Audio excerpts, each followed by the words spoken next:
लेकिन हमारे आदिवासी महापुरुष कभी भी किसी को गुलाम बनाने के लिए नहीं लड़े। हमारे आदिवासी महापुरुष राजपाट के लिए नहीं लड़े। हमारे आदिवासी महापुरुष धन दौलत के लिए नहीं लड़े। लेकिन हमारे जितने भी आदिवासी महापुरुष हुए वो लोग जब भी लड़े तो इस जल जंगल और जमीन की रक्षा के लिए लड़े। महसूस करते हैं कि हम आदिवासी समाज के लोग हैं जिसके पुरखा निस्वार्थ भाव से इस देश के लिए, इस धरती के लिए, इस जल जंगल और जमीन के लिए अपने प्राणों की आहुति दी। कितना जिया वो मायने नहीं रखता है, मायने ये रखता है कि कैसे जिया। जीने वाले 100 साल भी जीते हैं। और भी राजा महाराजा जो युद्ध लड़े वो राजपाट के लिए लड़े, वो धन दौलत के लिए लड़े, वो किसी पर आधिपत्य के जमाने के लिए लड़े, किसी पर शासन करने के लिए लड़े। तो लड़ाई तो हमारे महापुरुषों ने भी लड़ा, हमारे आदिवासी महापुरुषों ने भी लड़ाई किया। लेकिन हमारे आदिवासी महापुरुष कभी भी किसी को गुलाम बनाने के लिए नहीं लड़े। हमारे आदिवासी महापुरुष राजपाट के लिए नहीं लड़े। हमारे आदिवासी महापुरुष धन दौलत के लिए नहीं लड़े। लेकिन हमारे जितने भी आदिवासी महापुरुष हुए वो लोग जब भी लड़े तो इस जल जंगल और जमीन की रक्षा के लिए लड़े। तो हमारे पुरखों का सोच कि हम बिना धन दौलत का जी सकते हैं, बिना गाड़ी घोड़ा का जी सकते हैं, लेकिन बिना प्रकृति का नहीं जी सकते हैं। बिना हवा, बिना पानी, बिना पेड़ पौधा के हम लोग जीवित नहीं रह सकते हैं। तो हमारे पुरखों ने ऐसो आराम के लिए नहीं लड़ा, अपना धन बल बढ़ाने के लिए नहीं लड़ा, बल्कि इस धरती को बचाने के लिए लड़ा, इस जल जंगल जमीन को बचाने के लिए लड़ा। तो हम लोग महान है कि हमारे पुरखा इतना उच्च सोच रखते थे, इतना बड़ा सोच रखते थे। धरती आबा बिरसा मुंडा मात्र 25 साल की उम्र में, 25 साल की उम्र में आज के युवा, जो आधुनिक युग है, लेकिन इस समय का युवा अपने आप को बच्चा मानता है। इस समय का युवा बोलता है हम लोग यही खेलने कूदने का दिन है।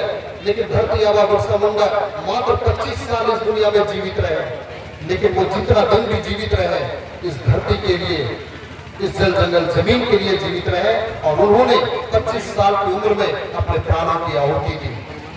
ऐसे ही महापुरुषों के लिए कहा जाता है कि कितना जिया वो मायने नहीं रखता है, मायने ये रखता है कि कैसे जिया। जीने वाले 100 साल भी जीते हैं, 100 साल भी से ऊपर भी जीते हैं, लेकिन उनके मरने के बाद मुश्किल से उन्हें 1 सप्ताह याद किया जाता होगा। उनके घर परिवार के लोग आंसू बहाते होंगे। लेकिन धरती आबा बिरसा मुंडा आज भले वो उसका शरीर इस दुनिया में नहीं है, लेकिन वो कभी नहीं मरे। वो आज भी हमारे दिलों में जिंदा है। सिर्फ भारत देश ही नहीं, दुनिया के कोने कोने के लोग आज उनको याद करते हैं। तो धरती आबा भगवान बिरसा मुंडा ने हमें सीख दिया कि इस दुनिया में जो पैदा लिया है उसका जाना निश्चित है।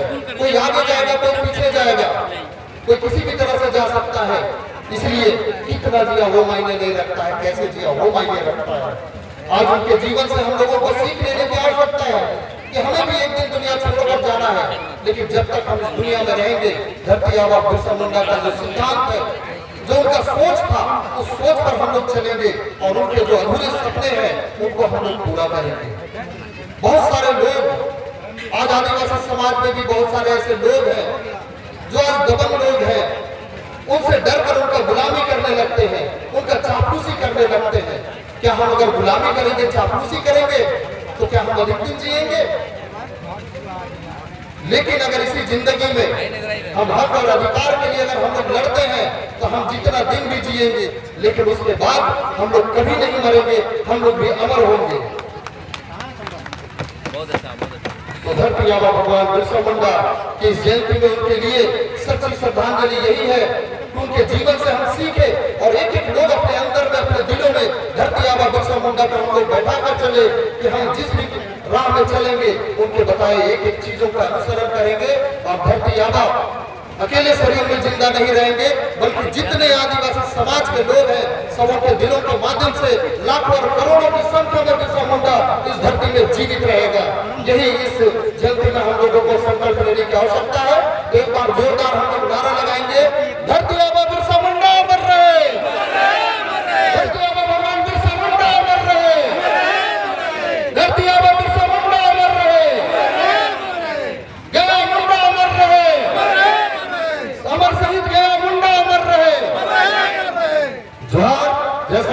जय धर्मेश, जय सिंह, जय महाराज।